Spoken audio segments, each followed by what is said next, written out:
Pop quiz. What do you get when you mix a clueless coach, a generational talent, and his incredibly entitled parents all together?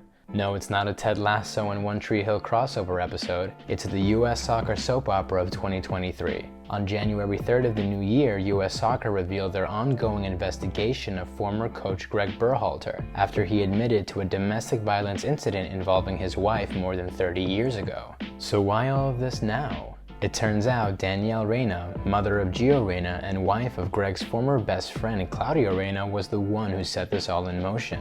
It's a story of betrayal and a story of revenge, with lifelong friendships lost forever, careers hanging in the balance while a country watches it all unfold in collective shame. Get the popcorn ready as we take a closer look at the most embarrassing scandal in U.S. soccer history. Welcome back to the channel, guys. You're watching the Sideline Starters, and I'm Andy, first team all sideline. Do me a huge favor and hit that like button to help the channel grow. And without further ado, let's get started. What makes this story so sad is that it starts with two men who met each other more than 3 decades ago.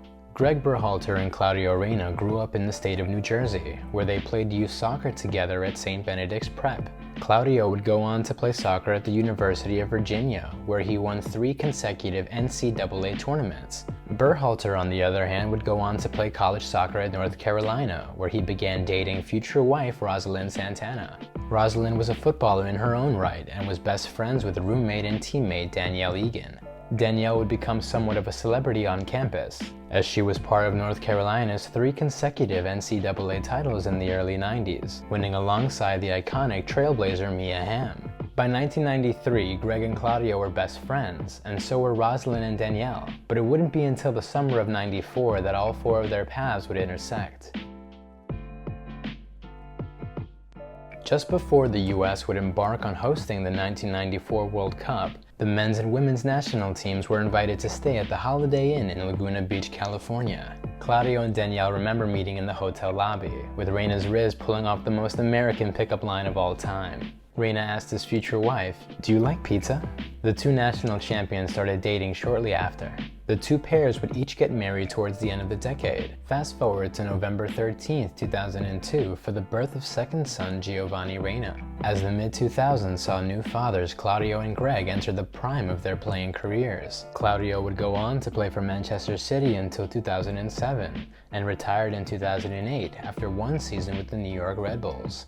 Gregg went on to play in Germany for 7 seasons and retired in 2011 after winning an MLS Cup with the LA Galaxy, alongside David Beckham and Landon Donovan. The 2010s would then see the best friends pursue careers as executives. Claudio was appointed sporting director of the newly formed NYCFC, while Berhalter was appointed sporting director and coach of Columbus Crew that same year. Berhalter would eventually leave Columbus in 2018 to coach the U.S. men's national team, following their embarrassing failure to qualify for Russia that summer.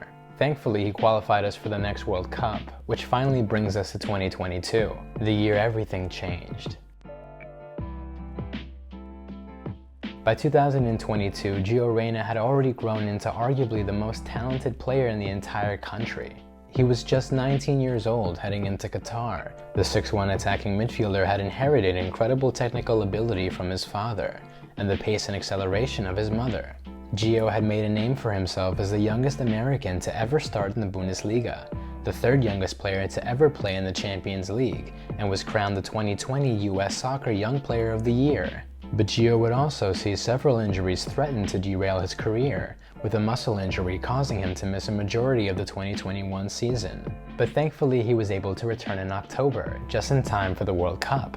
So there we were on match day for the first group stage game against Wales. Serginho Dest brought skill never seen in our back line, alongside a mouth-watering midfield trio of Tyler Adams, Weston McKennie, and Yunus Musa. Christian Pulisic and Timothy Weah would cap off a lineup featuring all of America's best players, with one exception: no Gio Reyna. Josh Sargent was chosen to play striker, meaning Weah would occupy the right wing, a position Gio had played in dozens of times for Dortmund. And all it would take would be a quick glance at soccer Twitter or your soccer group chat to see the only question that everyone was asking: where was Gio? At first we thought maybe he wasn't fully fit, so we let it rock as the US tied Wales 1-1 in a game we honestly should have won, but everything hit the fan immediately after the game was over.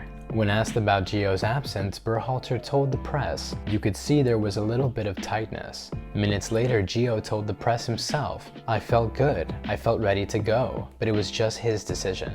And American soccer fans lost their collective minds. Gio didn't just miss the first game, he was benched in the second game against England too, and only came on after the 83rd minute. Then, in a must-win game against Iran to qualify for the round of 16, Reyna played a grand total of 0 minutes. America managed to beat its historic rivals without him, but at this point it was clear to everyone watching. Something serious was going on between Gregg Berhalter and Giovanni Reyna. The drama was already damaging the relationship between Claudio and Gregg, with US soccer giant Eric Winalda telling us, "I've been trying to console Gio's father, Claudio, for the last couple of hours. He was fit to play. Berhalter did lie to the media." When asked about Winalda's comments, Berhalter offered the following, "If you have to take Eric's word or my word or whatever, feel free. But I know what happened. That's not what I represent." But none of us knew what happened. The US would suit up for their round of 16 clash with the Netherlands next.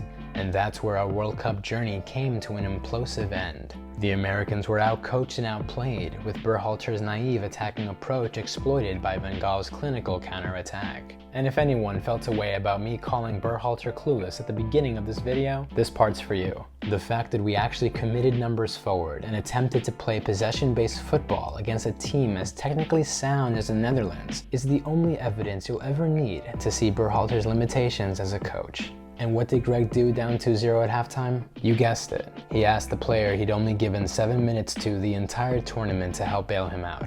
And as a surprise to absolutely no one, he couldn't.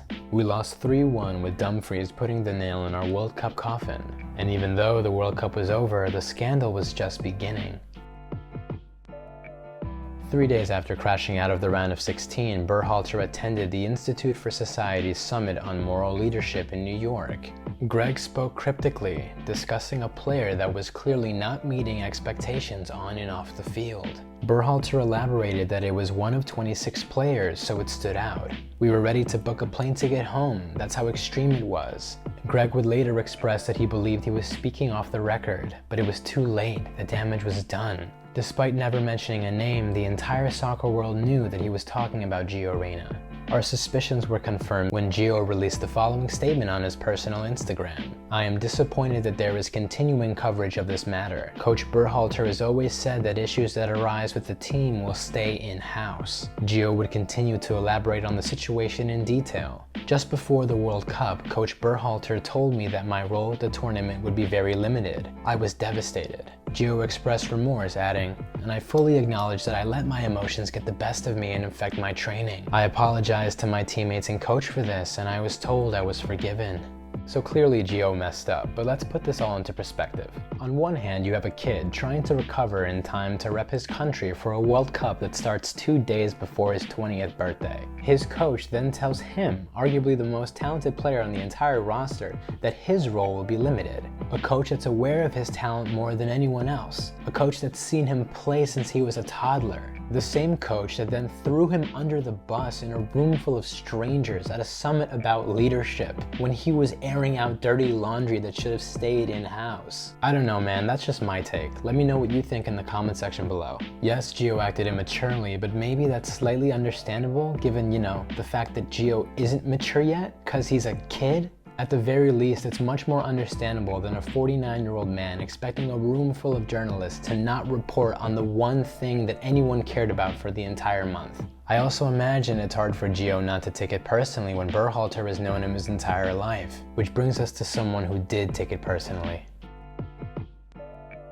On January 3rd, 2023, 3 weeks after Gio's statement on Insta, Gregg Berhalter suddenly released a statement of his own from a newly created Twitter account. He professed, "An individual contacted US Soccer saying they had information about me that would take me down." Berhalter writes, "This is a very difficult step to take," before revealing the shocking story from 1991. "One night while drinking out at a local bar, Rosalind and I had a heated argument that continued outside. It became physical, and I kicked her in the legs."